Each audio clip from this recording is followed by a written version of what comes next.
With the chalk pastels, they do get like kind of dirty, so that's why it's a good idea to have a paper towel. And then if you see that they're kind of gross on the side, you can just wipe them off on a paper towel and not get that icky color onto your paper. Chalk pastels can be used a couple of different ways, and I'm going to show you what that looks like before we actually start working on the apple. One way that you can use them is on their side. Look, on the side, you can use them quickly to fill in large areas of color. If you want to fill in large areas, this is what you should do. And even though you can see the paper through, if you blend with your finger, you're going to kind of get rid of some of that texture, and then you can continue to build it up with layers either of the same or different colors, depending on what you're going for. What you should not do is use the tip of it and then blend, because you can always see where you drew. So I always have people that try to do that to fill in a large area of color. It does blend, but it doesn't look good. So we want this, okay? You should use the end or the tip of the chalk pastel if you want to make a thin area of color, or if you want to create like a hard edge that's not blended. Because even though chalk pastel does blend, you don't have to blend it. So that can help to give you a little bit more control. As you're working, you're going to get chalk dust on your paper. I do not want you to blow that across the table to the person across from you. Just tap it on to the table next to where you're working, and then we'll clean the tables at the end, okay? Questions about any of that? All right, we are going to start with just a red color. There should just be like one red in your... There's probably not many to choose from. And we can share as well, or these will probably break while you use them, and that's okay. We're going to use the red on its side, and I want you to just watch first. If you're watching, that means your face is pointed this way. As we fill this in using the side of the pastel, we're going to still think about the direction of our marks. Like when we used colored pencil and we thought about the direction of those lines, we're going to think about the direction we're moving the pastel to kind of help show the shape of that apple. So I'm making just kind of like a medium layer of red using only the side of the pastel. And then I'm going to blend that in with my finger. And I like to blend kind of in similar directions to how I applied it. It's okay if you can still see the white of the paper through, because we're going to add more to this. We just are adding right now like a base color.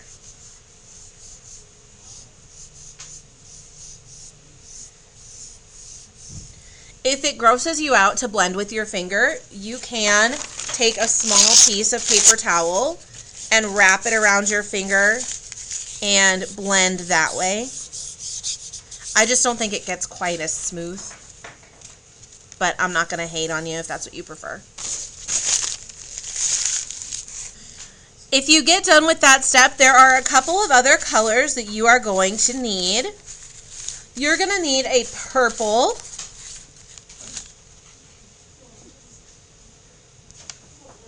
You're going to need kind of like a light brown.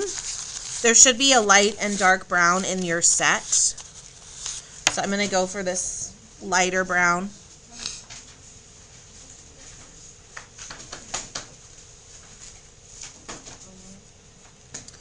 And then you're probably going to want an orange and a white. Okay, we are going to start building up some of our darker areas first. And when I look at the picture of the apple, I see that there are darker areas like towards kind of the middle. There's almost like a triangle right here that's a darker value. Do you see that in the picture? I'm going to use my purple next, and I'm going to use it on its side, and I'm not going to push super hard, but I'm just going to like build up that area that's a little bit darker.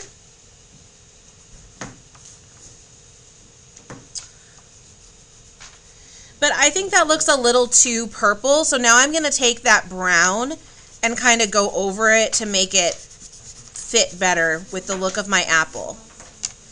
And then I'm going to use my finger to blend that in without spreading it all over to the other parts of my drawing. I just want to blend kind of within that triangle.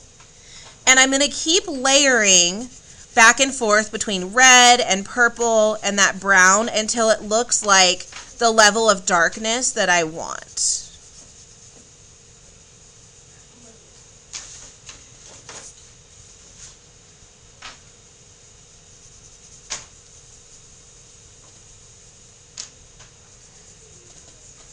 And now within this little triangle area, I have some places that look even darker, like right here in the picture, kind of along this area, there's kind of a darker patch. So I'm going to use my purple, and this time I'm going to use it more on the end of the pastel because it's a smaller area. And I'm going to draw in that darker area, and then I'm just going to kind of tap it with my finger to blend it in. I don't want to blend it all the way away. And I'm going to do the same thing anywhere I see some other kind of dark patches in my picture within this triangular area. Just using the end to add a little bit of purple and then tapping it to blend it in a little bit without rubbing it all away. There's also some dark area on the outside edge of the apple along the side and also on the bottom. So I'm going to take my purple still on its end so I can make a smaller mark. And I'm going to add in a layer of purple where I kind of see that darkness.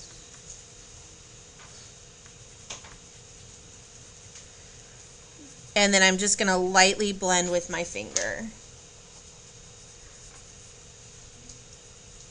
I think that what I did looks a little bit too purple and not red enough anymore. So I'm going to come back in with my red and put a layer of red on top.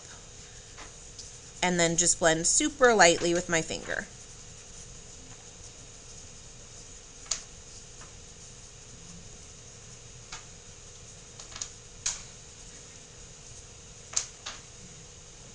The next color we're going to use is orange.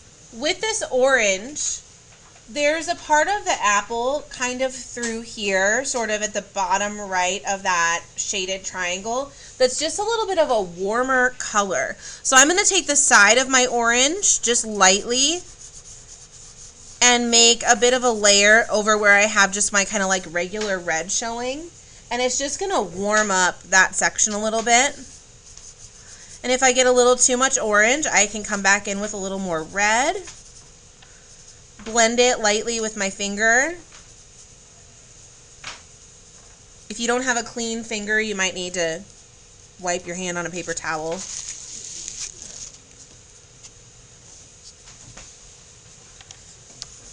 But I want to kind of warm up the tone of my red in that area.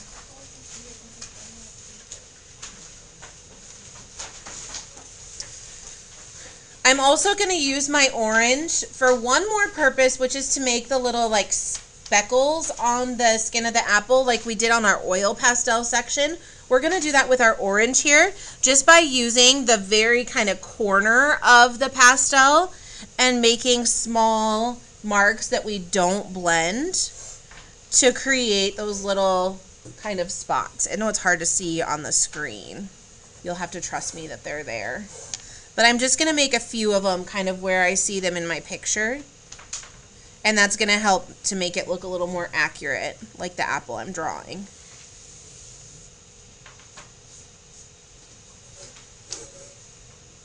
We only have one more step in this one. We need to finish by adding the highlighted areas that are along the right side of our apple. And we're going to use a white pastel for this to kind of extend the highlight from our top section down into this part of the picture. So I'm going to use my white pastel, kind of, mine is smaller so I can use the side. You might need to use more the end. And I'm just going to use a curved mark, like the shape of my highlight, to kind of put a layer over that red-orange area where I see the highlight on my apple. There's also another little highlight kind of down towards the bottom, and I'm going to add that in with the end of my chalk because that highlight's a little smaller. When I blend my highlight, if I need to blend it, I'm going to use a clean finger because I'm using white here and I don't want to make it look dirty.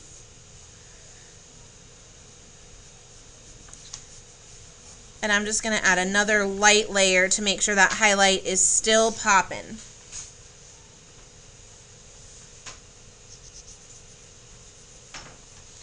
I can add a tiny bit of white in any other areas that I feel like need it.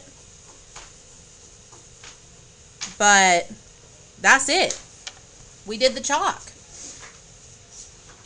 Yay! Yay!